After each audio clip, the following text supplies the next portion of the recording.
Hi everybody, we are in Galleria shopping mall in Belgrade. We are here in a restaurant called Curry Souls with the CEO and the founder, Clement Senaratne.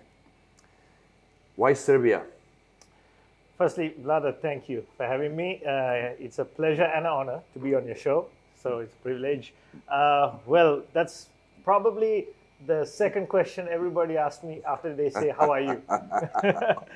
But I say, why not? You know, Good.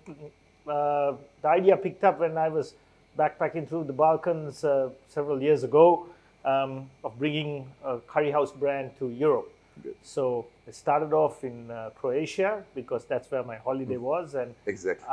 I negotiated a pretty cheap deal with a small burger bar that was going out of business, and I took over the place. Good. And that became successful.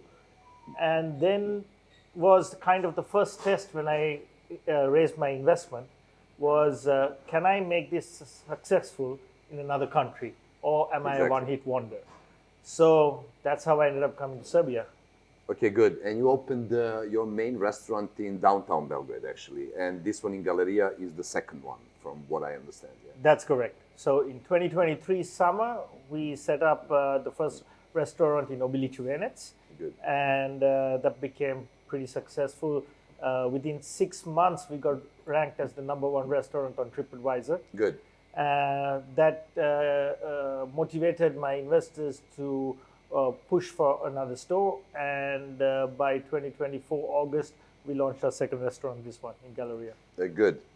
It's interesting, Serbia is now opening up, so, we have a lot of people from other countries, coming here and working. And many Serbs are surprised, because this is pretty much first time in our history that that's happening.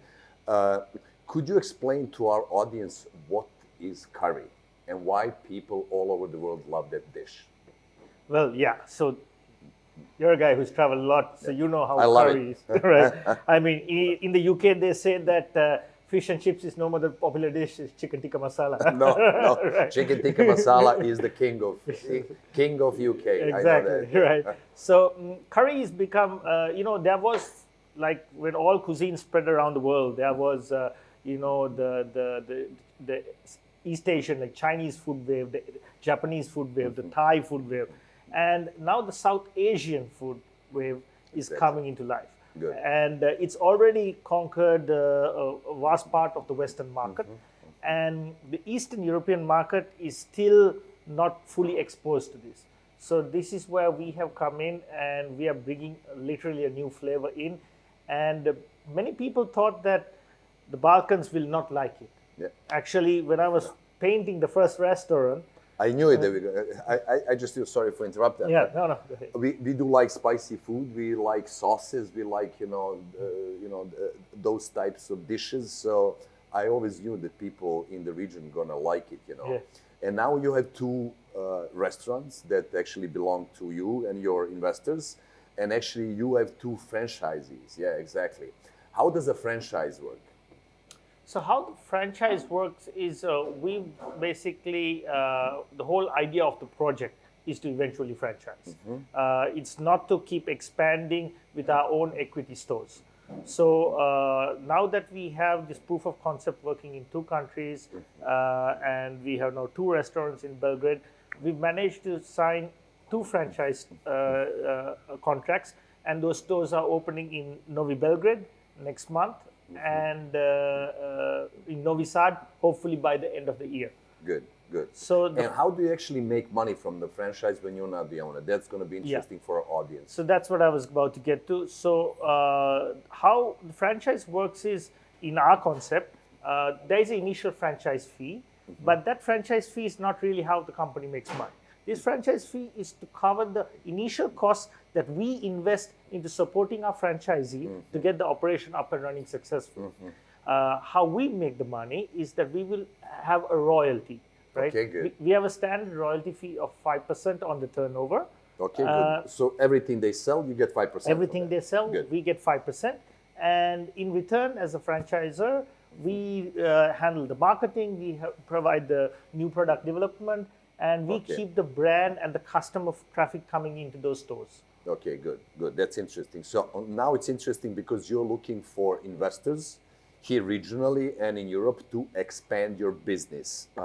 What is the idea for the next 3 years? If someone comes and invests money, if they invest 10,000, 20,000, 100,000 with you, what are the expectations for next 2 to 3 years in terms of expansion, in terms of profits, and how if someone invests with you, how are they going to make money?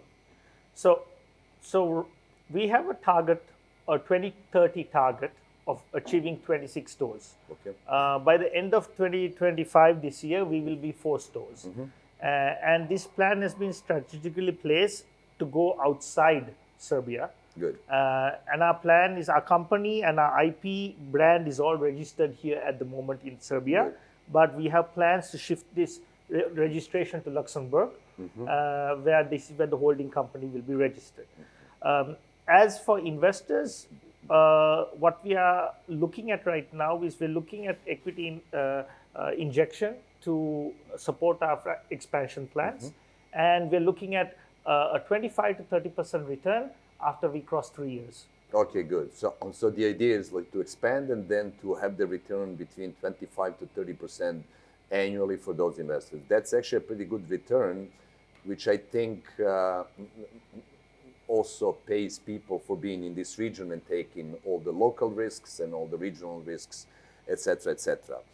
Carisols is going to present their investment case during our investment conference on the 27th of November.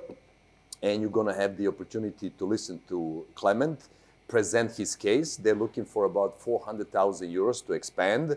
And that's going to be available to our network and to investors who are part of our network.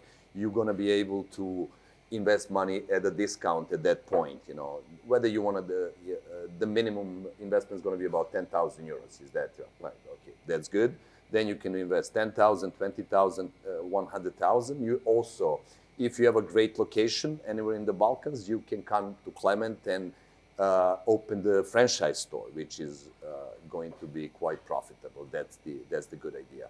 So what did you prepare for us on the 27th of November? Because you're going to feed us as well. Yeah. So we actually are not going to hear only the investment presentation, but we're going to eat the product, which is always the key. So what are you going to bring on that date? I mean, when it comes to investment pitches, I always say our food does our talking. Yeah. That's our main product. Yeah. So, so we have some very unique dishes, and we're trying to organize it in a way where people can sample pretty much most of them. Like I said, our food is South Asian food, but we've done this in a fusion way, which is quite welcoming to the Eastern European taste buds.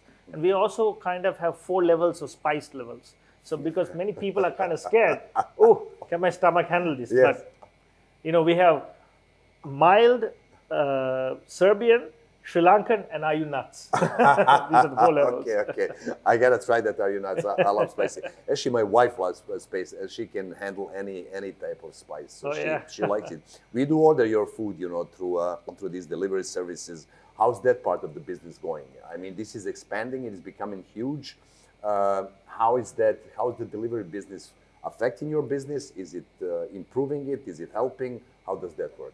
So to be honest, we do have an advantage because our type of food travels better on delivery when you compare with other food like pizzas and burgers, which don't travel too good after a while. Curry is still good, right? And usually comes super hot still. It still comes super hot. And even if you need to heat it up, it doesn't change texture. Some say it actually gets better as it sits, right? But I personally, as a businessman from this sector, I'm not a big fan of the delivery business because of the huge amount of fees that the partners are imposing on the restaurants.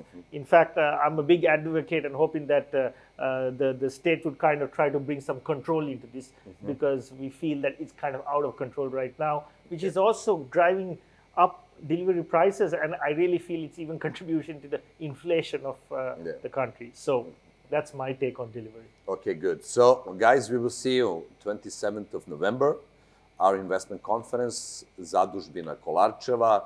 Please come. You're going to hear some fantastic people, and you're going to hear for the first time a concrete investment opportunity presented to you concretely, and you get a chance to meet one of the founders and the CEO of the company who's going to present his investment case to us. See you then. Thank you. Thank you.